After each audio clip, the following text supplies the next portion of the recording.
ce mythe de la jeunesse. Toutes les nations totalitaires, des Komsomol au Hitler-Jugend, aux gardes rouges de Mao, ont accordé une place centrale à la jeunesse. Une société qui met à la place de la philosophie ou de la morale la science et la technique, ou plutôt l'imaginaire de la science et de la technique, va donc nous familiariser avec les idées que pour la première fois dans l'histoire de l'humanité, les enfants sont les parents de leurs parents.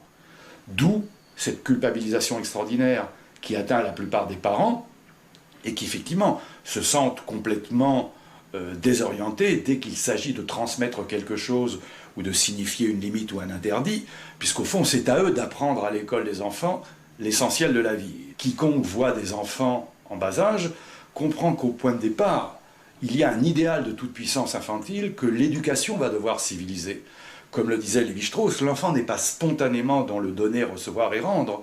Lui apprendre, dit Lévi-Strauss, à attendre son tour, à passer après le frère, après la sœur. Et c'est d'ailleurs pourquoi les enfants uniques ont une facilité plus grande à s'intégrer dans les mécanismes de la modernité et du marché, et pourquoi la Chine, civilisation peuplée désormais d'enfants uniques, au moins dans les zones urbaines, s'intègre dans le capitalisme avec une si grande facilité. Éduquer l'enfant, c'est donc aller au rebours de sa nature, c'est lui apprendre à savoir donner, à savoir recevoir, à savoir rendre, et pas à devenir un tapeur ou un futur exploiteur. Or, chacun voit bien que les principes de l'éducation libérale, c'est le contraire. Émerveillé devant l'égoïsme de ce petit tube digestif sonore qui s'agite au départ, le parent moderne, notamment quand il est de gauche, il retrouve le miroir des valeurs que le libéralisme lui enseigne, et sa seule pédagogie est de mettre l'enfant au centre de tous les processus et de le laisser s'exprimer, alors que je dois précisément lui apprendre à devenir humain,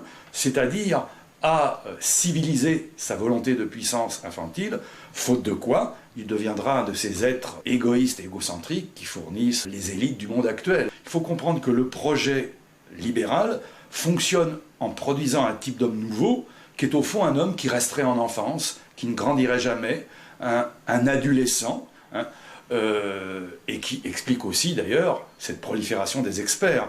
Comme le disait un philosophe américain, quand il n'y a plus d'adultes, alors commence le règne des experts.